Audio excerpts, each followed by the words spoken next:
Ayan, good afternoon po sa bawat isa. And good afternoon po sa ating online fam. Good afternoon po sa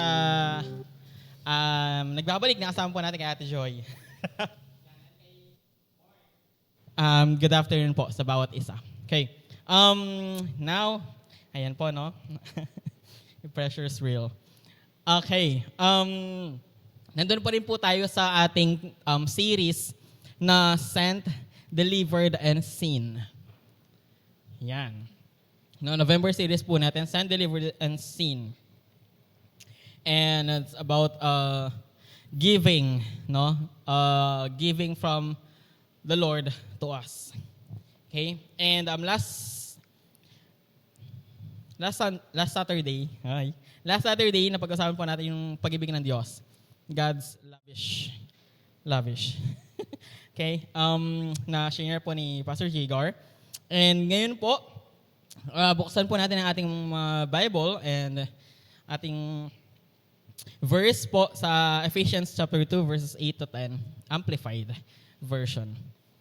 Sabi po niya dyan, "For it is by grace, God's remarkable compassion and favor, drawing you to Christ, that you have been saved, actually delivered from judgment and given eternal life through faith.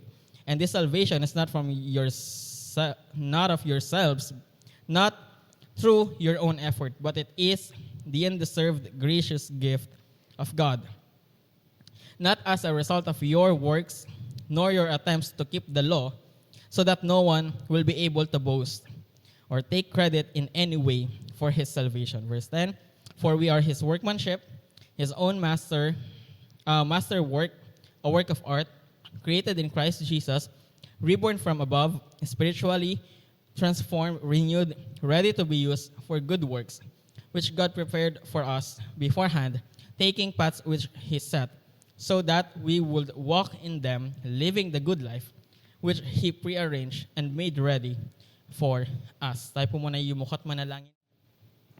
Hallelujah, patuloy ka namin pinupuri, O Diyos, dinadakila. Sa hapon na ito, patuloy ka po namin itinataas sa aming kalagitnaan. Kayo po ang siyang patuloy na manguna sa amin.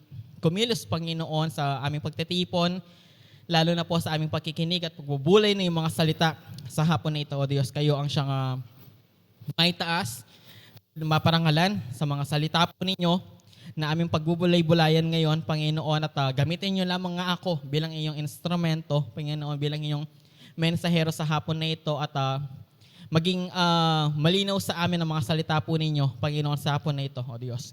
Na makita namin kung gaano kalaki, Panginoon, ang kaya mong ibigay sa aming mga anak mo, O Diyos. Maghari kayo hanggang sa matapos po kami, Panginoon, even yung mga kasama namin online, kayong manguna at makialam sa kanila, makialam sa kanilang mga buhay, Panginoon. Salamat po sa iyong papuri, parangal at pagsamba. Ito po ang aming dalangin sa pangalan ni Jesus.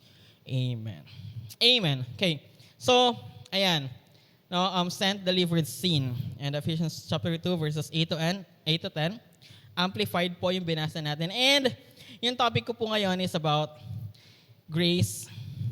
Grace changes everything. Okay. Ayan, yung kay Kuya Jigs po nung last Saturday is umiikot sa pag-ibig ng Diyos. Tayo ngayon ay umiikot sa biyaya ng Panginoon. Amen. Talaga naman,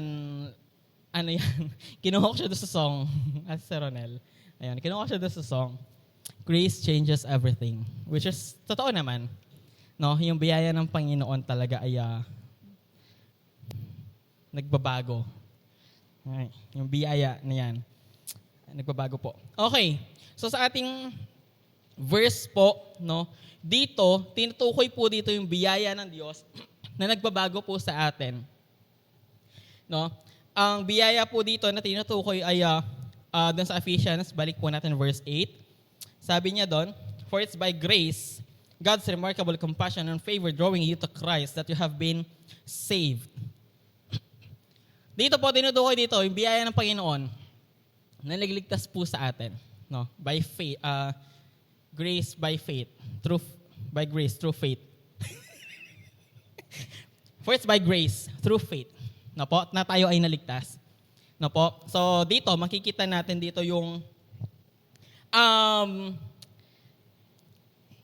Yun nga, kaya nga amplified yung ginamit ko yung nakaganon. God's remarkable compassion and favor drawing you to Christ. No, yung compassion ng Panginoon. No po sa ating lahat. By grace, we have been saved. Okay? Hindi po sa mga gawa natin, no? Basic lang po 'yan. Basic po 'yan na na bagay dapat sa atin bilang mga Kristiyano, bilang mga tumanggap na sa Diyos. Tayo po ay naligtas dahil sa biyaya ng Panginoon sa pamamagitan ng ating pananampalataya, hindi sa pamamagitan ng ating mga gawa. Okay? So, alam po natin no na yung biyaya ng Panginoon, number 1, it is a gift from God. No po? Yung biyaya ng Panginoon ay regalo sa atin. Unang-una, regalo yan sa atin. Pangalawa, no po, yung biyaya ng Panginoon, di ba, ay unmerited favor yan sa atin.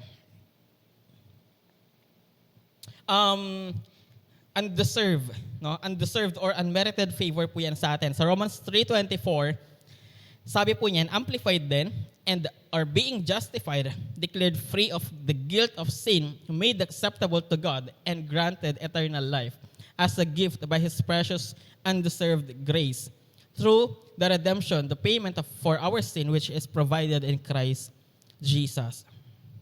No po, yung natanggap natin na biyaya sa Panginoon, isang regalo yan sa atin. Regalo po, kapag regalo, libre. Pag regalo, kusang binigay, hindi hiningi. Hindi po regalo yung hiningi. Okay? So, napakadali lang yan intindihin kung tutuusin. Actually, pati yung undeserved and unmerited favor ng Panginoon, napakadali lang po niyang intindihin. Tama? Search mo lang yan sa Mariam. Search mo lang, ano ibig sabihin ng unmerited, undeserved. Pero, sa sobrang dali lang niyang intindihin, nagiging mababaw na lang din siya sa atin. No po? Nagiging mababaw na. Kaya ngayong natin, iniisip ko kasi paano nangyari na naging sent, delivered, and sin yung ating, para yung kung ilalagay ko dun sa title natin, sent, delivered, sin. Sent, parang sa Facebook, no? Sent, binigay yan, libre. Diniliver yan sa atin na libre, na walang bayad, na free shipping. No po? Pero yung problema sa atin, sinin lang natin. Okay? Pag sa Messenger, bubuksan lang natin yung message, hindi mo natin babasahin, tas makakalimutan na natin. Hindi mo natin titignan kung ano yung sinasabi nila. Baka emergency pala, baka I love you yan, nagpapasalamat sa'yo, baka may gustong sabihin talaga na importante, sinin mo lang. Back to normal. Amen. Nagiging ganun po. Nagiging ganun. And ngayong mga panahon na to, nagiging ganun. No po? Bakit nagiging ganun? Kasi nga, makikita natin yan. Makikita yan sa isang Kristiyanong kabataan kung gaano niya chine-cherish or, pinipersonal yung biyaya ng Panginoon. Makikita yan. Sa action niya, makikita yan. Sa paglilingkod niya, makikita yan. Sa pagsunod niya sa Panginoon, makikita po yan. No po? It's the grace of God, character yan ng Panginoon. No po, na pinaparanas sa atin para iparanas din natin sa iba. No po? So una, yun po yung alam natin na biyaya ng Panginoon. It is a gift from God. And favor yan Panginoon sa atin yan. Undeserving tayo, still you give yourself away. Sabi naman kanta kanina. No, undeserving man tayo, pero binigay pa rin po sa atin yan. Pero, isang side po ng biyaya ng Panginoon na gusto kong makita po natin ay sa 2 Corinthians 9:8. The Passion Translation. Sabi po niya dyan,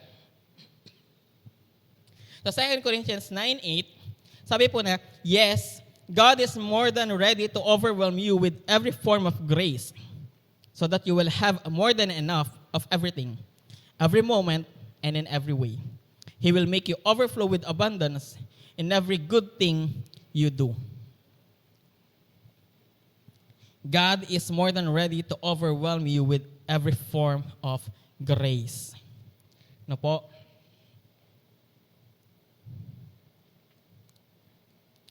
Ibig sabihin, yung biyaya po ng Panginoon sa atin, hindi lang yan nade-define bilang isang regalo lang ng Diyos na sa atin, personal.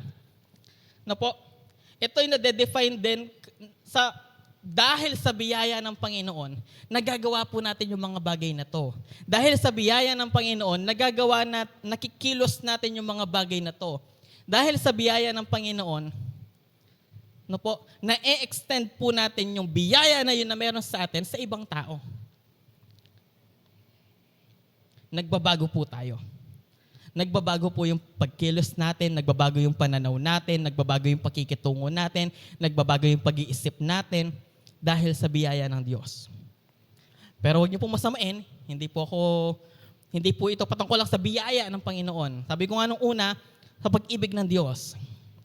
No? Hina-highlight ko lang ngayon kung gaano kalaki yung biyaya ng Diyos sa atin. No po, na hindi lang yun para sa atin. No? Tulad ng pag-ibig ng Diyos, yung biyaya ng Diyos ay meant to share. No po, ibahagi. Tayo nga 'di ba? Tayo nga. Tapos hindi tayo magiging gracious. Tama? Yung pananaw natin sa isang tao, yung pagtingin natin sa isang tao, hindi tayo magiging gracious tulad ng Diyos. Yun po yung gusto kong makita natin ngayon. Dati ganito yung tingin mo sa taong to, kung dati ganito yung pananaw mo sa buhay, kung dati ganito yung pag-iisip mo, salamat. Dahil God is more than ready to overwhelm you with every form of grace. Sige, saan mo gustong ibuhos ng Panginoon yung biyaya sa buhay mo?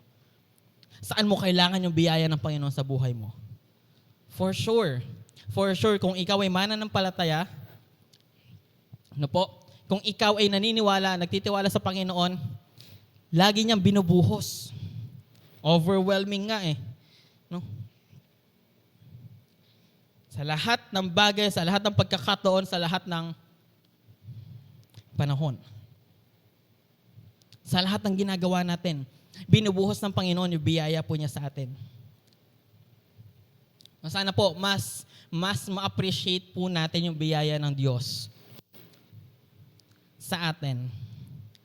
Mas makita natin na hindi lang doon sa regalo yun ng Diyos, hindi lang doon sa undeserving tayo, pero binigay ng Diyos yun. Hindi lang doon. Binigay ng Diyos yun sa atin. And He is more than ready, more than willing to give us more of His grace na po para yun yung mag-overflow sa atin. Yun yung mag-overflow sa atin. No? So grace is a power or an act of God that works in and through us to change our capacities for work and suffering and obedience. Yung biyaya ng Panginoon, yan yung nagbibigay sa atin ng dahilan po para, alam mo yun, hindi tayo let's say, magreklamo kung alam mo yun, kung pinapagawa ng Panginoon to sa atin, dapat nga magpasalamat ka kasi sa'yo pinapagawa yan Yung mga ganon. Parang, imbes na magreklamo tayo, alam mo yun, pag daanan natin yung suffering na yon ng may gratefulness, ng may pasasalamat kasi mas makikita na hindi ikaw yung kumilos. Mas makikita na hindi yung lakas mo yung ginamit mo para mapagtagumpayan or mapagdaanan mo na maayos yung mga problema na to, yung mga pinapagawa ng Panginoon na to. No po? 1 Corinthians 15:10. But God's amazing grace has made me who I am. And His grace to me was not fruitless. In fact, I worked harder than all the rest, yet not in my own strength, but God's, for His empowering grace is poured out upon me.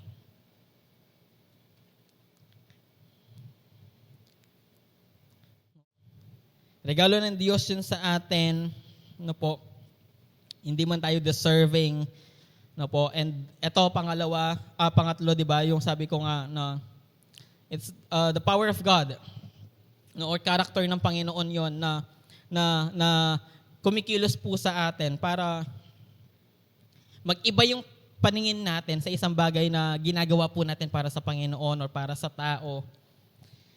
No, para sa mga ginagawa natin na to, makita talaga natin na biyaya ng Diyos. Kasi kung sarili ko lang to, ako lagi kong sinasabi yun eh. Kung sarili ko lang to, siguro asakal ko na battle ni. Sarili ko lang to, asapik ko na yun, asapingil ko na eh. Pero dahil sa biyaya ng Diyos, napagtatagumpayan mo yung mga bagay na yun. No po. And dun sa 1 Corinthians 15:10, God's amazing grace has made me who I am. Pwedeng nagmamalaki siya, di ba? And His grace to me was not fruitless. In fact, I worked harder than all the rest, yet not in my own strength, but God's. For His empowering grace is poured out upon me. The grace of God humbles us. Oo, may ipagmamalaki naman talaga eh. Dapat naman talaga ipagmalaki na hindi fruitless. No, yung ginagawa ng Panginoon sa atin. Tama naman yun, ipagmamalaki natin yun. Pero, lagi, oo, hindi fruitless. Pero dahil sa biyaya ng Diyos, kaya hindi fruitless. Dahil sa biyaya ng Diyos, kaya natin ito nagagawa. Amen. Dahil sa biyaya ng Diyos. In fact, I worked harder than all the rest. Sabi po niya. Hindi lang nag-humble yung biyaya ng Panginoon sa atin. The grace of God pushes us to do more of His will.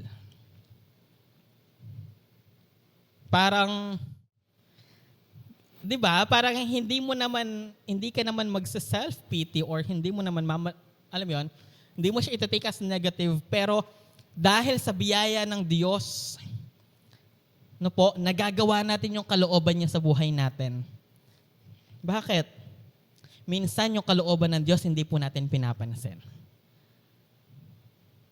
Minsan, pinagmamalakihan pa natin yung will ng Lord sa atin kasi hindi natin nakikita yung biyaya niya sa atin.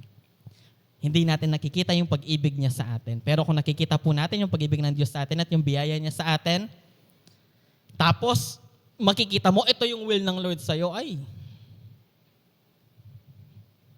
nanalo ka na. Ikaw na. Ano na yon? Parang, Lord, talaga ba? Ito yung will mo sa akin? Hindi naman ako deserving nito ah. Pero dahil minsan, nasa sin lang po natin, no po, nabubuksan lang natin yung parcel na yon, yung will na yon, pero hindi natin nagagawa. Kaya, hindi natin mas naibibigay. Yung dapat nating ibigay. Hindi natin mas napupush yung sarili natin sa dapat nating i-push sa sarili natin. No po? Kaya nga po, yung biyaya ng Panginoon, hindi lang yan undeserved favor from saving us sa eternal death. Yung biyaya ng Panginoon po sa atin, no, nagpo-produce yan sa atin. No po, nagpo-produce yan sa atin ng good deeds, good works, doon na pumapasok yung mga yun eh.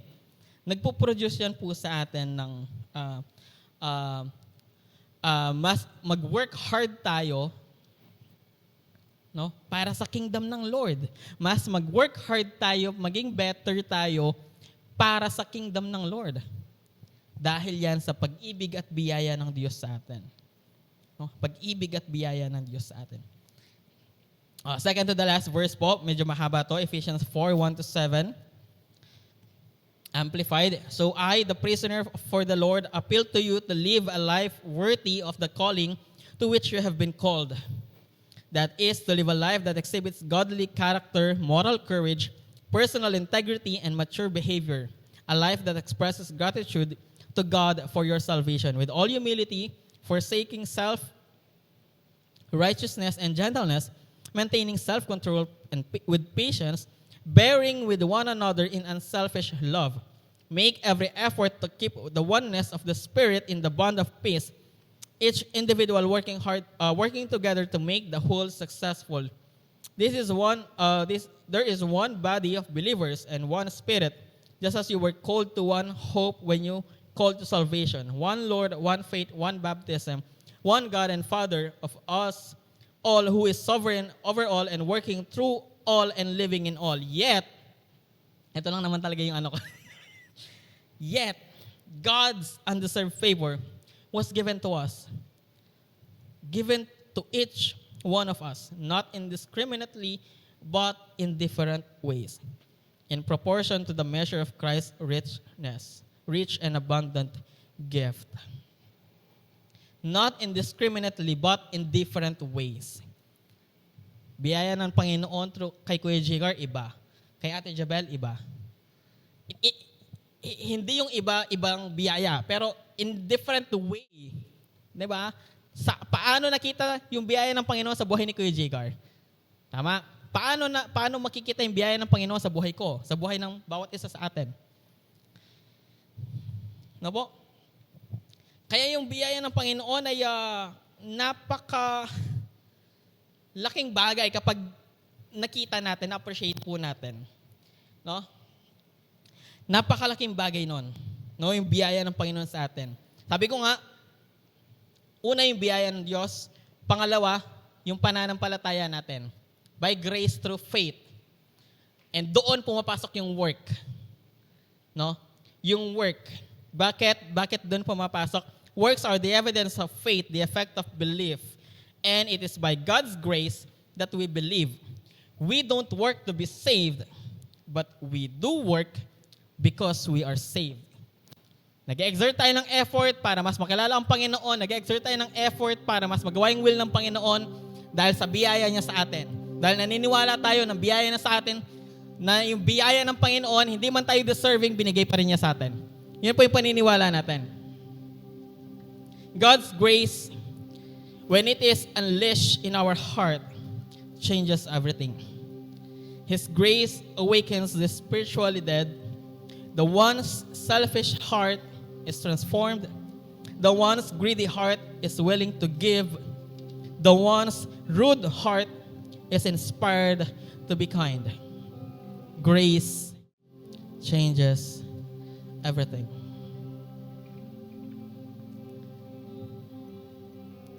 Kung i-acknowledge natin yon na ako na hindi deserving, binigyan ng grace ng Panginoon, hindi ba yun mag-overflow sa atin? Same sa pag-ibig ng Diyos. Ako na hindi deserving sa pag-ibig ng Diyos, hindi ba yun mag-overflow sa atin? I hope makita po natin yon. Makita po natin kung gaano kaganda, kalaki yung biyaya ng Panginoon. Hebrews 4:16. Therefore, let us with privilege approach the throne of grace, that is the throne of God's gracious favor, with confidence without fear, so that we may receive mercy for our failures and find His amazing grace to help in time of need, an appropriate blessing coming just at the right moment. Ngayon, ako personally, sa lahat ng bagay na nangyayari sa akin, lagi ko tinitignan yung biyaya ng Lord.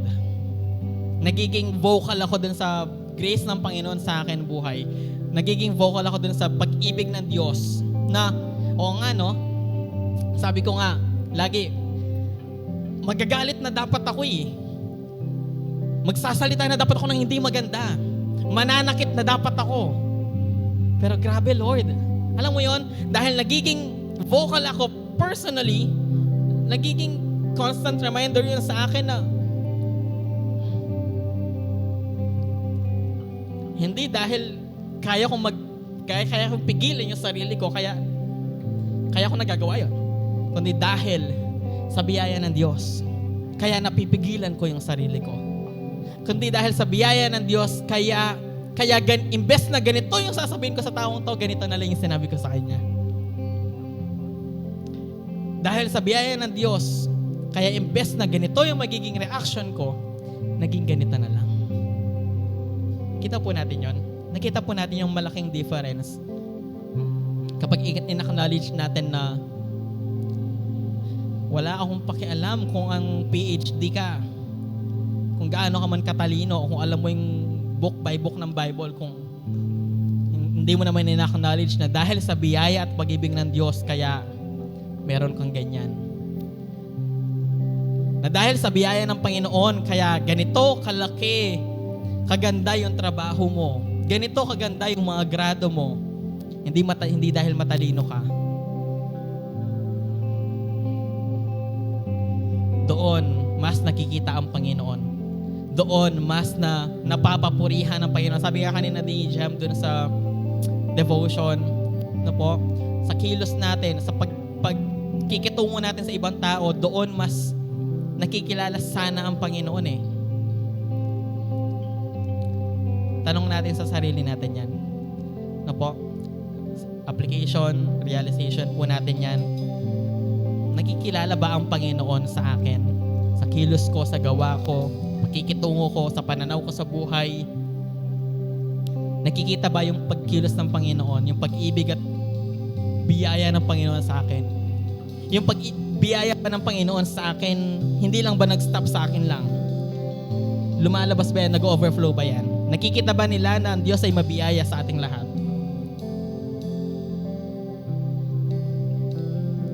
Yung biyaya ng Panginoon, kaya niyang baguhin yung lahat. Tulad ng pag-ibig ng Diyos.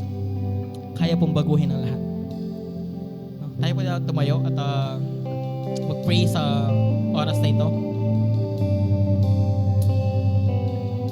Hallelujah, Lord. Patuloy, O Diyos, kaming nagpapakumbaba sa iyong harapan. Kinikilala ka namin na Diyos, Panginoon namin na tagapagligtas. Kinikilala namin na lahat ng meron kami, lahat ng katalinuhan, lahat ng kagandahang nangyayari sa amin, mga magagandang bagay na nangyayari sa amin ay galing sa iyo. Hindi galing sa talino at lakas namin. Hindi lang galing sa pagiging masipag namin. Kung hindi galing sa iyo, kinikilala namin yon sa aming mga buhay at nawa, tulungan niyo po kami laging makita yon. Nang sa gayon, mas mag-effort pa kami to do your will, mas mag-effort pa kami to reach other people. Panginoon, mas mag-effort pa kami na makilala ka nila through us. At mas mag-effort pa kami, Panginoon, na makita ka. Lord, maranasan ka ng ibang tao through us. At doon, makikita nila na yung biyayang nararanasan namin na hindi naman talaga kami deserving pero binigay mo. Doon, makikita nila na yon ay regalo mo sa bawat isa na tatanggap at matitiwala sa iyo, Panginoon. Nawa, makita namin yung kapangyarihan, Panginoon, ng pag-ibig at biyaya po ninyo sa amin, O Diyos. Salamat. Maghari ka, manguna ka sa amin, makita at maranasan ka sa aming mga buhay, Panginoon. Ito po ang aming dalangin sa pangalan ni Jesus. Amen.